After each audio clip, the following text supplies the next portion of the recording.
जैसे ही गर्मियों में कच्चे आम आना शुरू होते हैं, मैं सबसे पहले यही रेसिपी बनाती हूँ, क्योंकि इसे बनाने में 10 मिनट भी नहीं लगते हैं। अगर आपके घर में धूप नहीं आती है और अचार बनाने की लॉन्ग प्रोसेस का टाइम नहीं है, तो ये अचार जरूर बनाइएगा। तो सबसे पहले हम इसके लिए एक स्पेशल मसाला बनाकर तैयार करेंगे। इसके लिए हम एक पैन लेंगे और पैन के अंदर हम सौंफ 2 चम्मच मोटी वाली और इसी के साथ 2 चम्मच साबुत धनिया, अब इसके अंदर 1 चम्मच राई या सरसों और 1 चम्मच जीरा और 3/4 चम्मच हम मेथी का दाना डालेंगे और इन सबको हम लो फ्लेम पर रोस्ट कर लेंगे। 3 से 4 मिनट में इसका कलर भी चेंज हो जाएगा और धीमी धीमी खुशबू भी आने लगेगी। इस तरह से अगर हम मसालों को रोस्ट करके अचार में इसका इस्तेमाल करते हैं तो अचार का टेस्ट भी बहुत अच्छा आता है और साथ ही मसालों की जो सेल्फ लाइफ होती है वो भी बढ़ जाती है, क्योंकि मसालों में कोई मॉइस्चर नहीं रहता है। सारे मसाले रोस्ट हो गए हैं, अब इन्हें हम ठंडा करने के लिए एक दूसरे बर्तन में निकाल लेते हैं।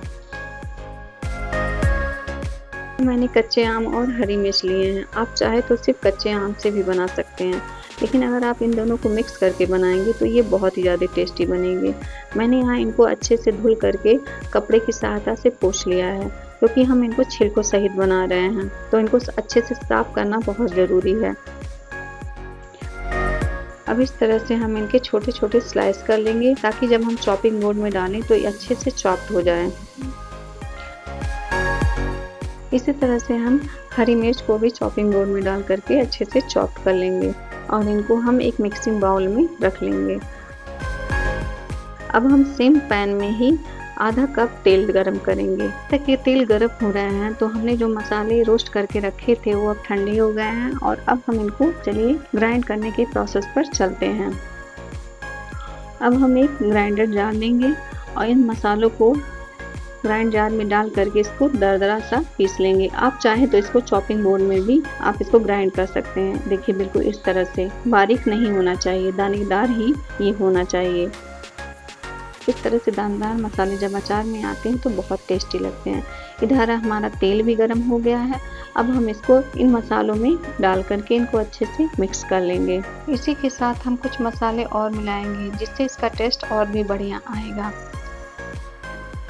अब हम इसमें 1/4 चम्मच हींग और 1 चम्मच लाल मिर्च का पाउडर डालेंगे। अगर आप ज़्यादा तीखा खाना पसंद करते हैं तो और भी डाल सकते हैं। आधा चम्मच हल्दी का पाउडर, आधा चम्मच कलौजी या मंगरेल और 2 चम्मच नमक आप डाल सकते हैं। अगर आप ज़्यादा नमक खाना पसंद करते हैं तो और भी डाल सकते हैं। इन सबको हम अच्छे से मिक्स कर लेंगे। तो देखिए कितना सुंदर लग रहा है।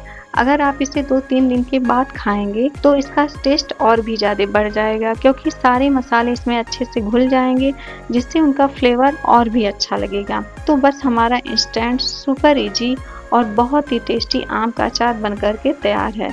इसे ना तो धूप दिखाने की ज़रूरत है, ना ही ज़्यादा मेहनत करने की ज़रूरत है। तुरंत बनाइए और तुरंत खाइए। आप इसे किसी एयर टाइट कंटेनर में रख करके कुछ महीनों के लिए स्टोर भी कर सकते हैं। अगर आपको ये रेसिपी पसंद आई हो तो प्लीज़ मेरे वीडियो को लाइक करिए और मेरे चैनल को सब्सक्राइब ज़रूर करिए।